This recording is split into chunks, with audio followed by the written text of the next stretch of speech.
First-time homebuyers keep making the same mistakes, and it's costing them up to $50,000. I've seen it at least 60 times. In this video, I'm breaking down the 13 first-time homebuyer mistakes that drain buyers the most, and the exact words to say so it doesn't happen to you. Jess, she found her dream home, got pre-approved, made an offer. 3 days before closing, her lender called. We need to re-verify employment. Jess thought, I'll call back tomorrow, I'm packing. That one missed call let her rate lock expire. New rate, 6.875% instead of 6.5%. Cost over 5 years, $18,700. Today I'll show you how to avoid that, and 12 more money pits, plus the exact words to use with lenders, agents, and sellers. This is exactly why this channel exists. I break down how mortgage approvals and credit decisions actually work, so you don't lose money you didn't have to lose. Remember, this is educational only, not legal or financial advice. Talk to a licensed professional for your situation. Now let's start with mistake number 1. Shopping by the list price instead of the all-in payment. $400K can look fine until taxes, insurance, HOA, and PMI push your payment $600 or $800 higher than planned. Here's what you do instead. Ask for 3 all-in payment quotes. Today's rate plus 0.5%, then negative 0.5% with taxes, insurance, HOA, PMI included. Cap it at what you can afford on one income. Say this: how would you structure this so my worst-case payment fits our budget? Mistake number 2, not rate shopping. A quarter point or hidden fees can cost thousands fast. Here's the move. Get 3 same-day loan estimates. Compare APR plus cash to close, not the headline rate. Say this: can you explain the 1-point discount? Is now a bad time to lock with a float-down option? Mistake number 3, waiving inspection or skipping due diligence. Roofs, sewer lines, foundations, 5-figure problems live here. I had a client find black mold behind the shower. Remediation quote, $22,000. The seller didn't know. We negotiated a $20,000 credit and closed in 18 days. Here's the smarter play. Never waive inspection. Use findings to negotiate credits or repairs. Say this: it seems the inspector's photos show active moisture near the chimney. You're probably thinking I'm here to nitpick and slow this down. You want to clean close, I get it. How can we structure a seller credit so you keep momentum and we address this before winter? Mistake number 4, letting deadlines and bidding war hype decide for you. Artificial clocks lead to overpaying and bad terms. Do this instead. Pre-write your walkaway number and non-negotiables.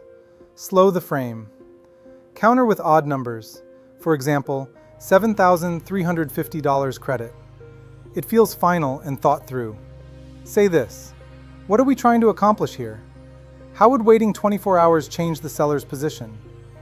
Mistake number 5, focusing on rate, ignoring points and fees. A super low rate with heavy points loses if you move or refinance. Example, 5.75% with 2 points costs about $8,000 up front. If you refinance in 18 months, you may never recoup it. A 6.0% no-point loan could be cheaper. What you want to do here: ask for break-even and compare APR plus cash to close. Say this: let's put the rate aside. What would make this a good price in total cash to close and APR? Walk me through break-even if I refinance in 24 months. Mistake number 6, changing credit, job, moving money mid-process. This could be catastrophic. I've seen 3 deals die in the last 90 days because buyers opened store cards for furniture or moved money between accounts without telling their lender. Underwriters see that as new debt or unexplained funds. Your approval evaporates 48 hours before closing. Never do that. You should freeze your finances from pre-approval to keys. Say this: would it be a bad idea to buy furniture before closing? Also, what movements in my accounts could trigger a re-underwrite? Mistake number 7, not negotiating seller credits and closing costs. Homes sitting longer than 14 days often allow credits. Buyers don't ask and leave thousands. Here's how you handle it. Ask for targeted credits. Rate buydown, prepaids, HOA, repair escrow. Say this, two-step close. From what I hear, you want speed and certainty. If that's right, here's a way to keep momentum. A $6,350 credit at closing toward a 2-1 buydown and inspection items. If they push back. How am I supposed to do that? What options do you suggest? It may sound odd to ask that, but those questions can make a big difference in negotiations. Mistake number 8, not knowing about construction and renovation loans.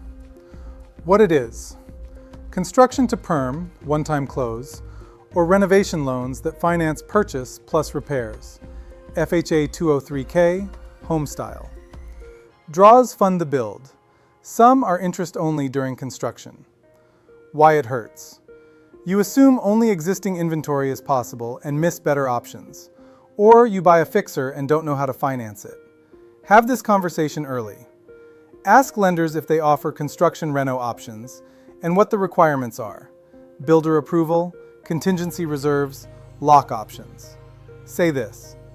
Do you offer single close construction to perm or two close? What down payment and draw schedule?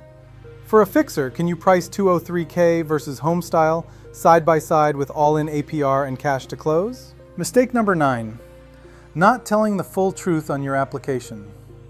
What it is: leaving out income, debts, side gigs, support payments, or occupancy intent. Why it hurts. Lenders re-verify employment, credit, and assets before closing.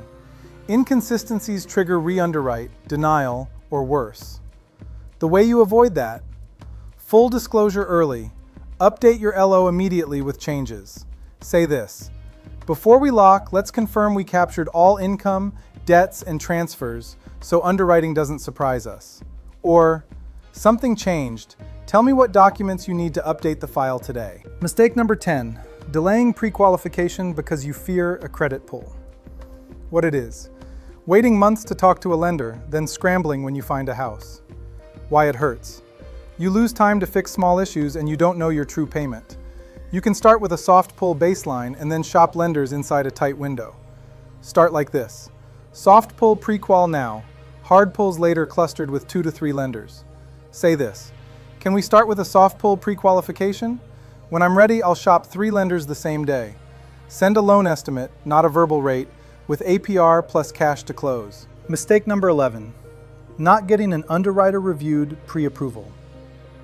What it is: a fully documented underwriter reviewed pre-approval, often called TBD approval, versus a quick pre-qual. Why it hurts. A true underwriter sign-off wins offers and prevents last-minute collapses. If you want leverage, ask for early underwrite so your letter is subject only to appraisal, title. Say this. Can an underwriter review my docs now so my offer is subject only to appraisal and title? Please include the conditions and expiration date on the letter. Mistake number 12, getting small new credit before closing. What it is: store cards, BNPL, small auto tech financing, or tiny payment plans. Why it hurts. Even small payments change DTI and can trigger re-underwrite during final checks. Same rule here. Freeze finances until keys. Say this. Is there any purchase or transfer I should avoid before closing? What triggers a recheck? I need to move funds. What paper trail do you need so it doesn't get flagged? Mistake number 13, not shopping around, believing what you want to hear. What it is: one quote, verbal promises, or choosing the lender who tells you what you want. Why it hurts. Pricing and fees vary wildly. Comparing official estimates is how you save real money. At the end of the day, you should always get 3 same-day loan estimates and compare APR, Box A fees, points credits, cash to close, and lock term. Say this. Send an LE today with lock term and all fees in Box A. I'm comparing 3 side by side. If I pay points, what's the break even versus no points at a 24-month refinance horizon? Budget for the full payment, not the list price. Shop lenders the same day. Never waive inspection. Slow down artificial deadlines. Compare APR and total cash to close. Freeze your finances. And always negotiate. If you're serious about protecting your approval, watch the next breakdown. And if this helped, subscribe. I post smart, emotion-proof financial strategies every week. See you in the next one.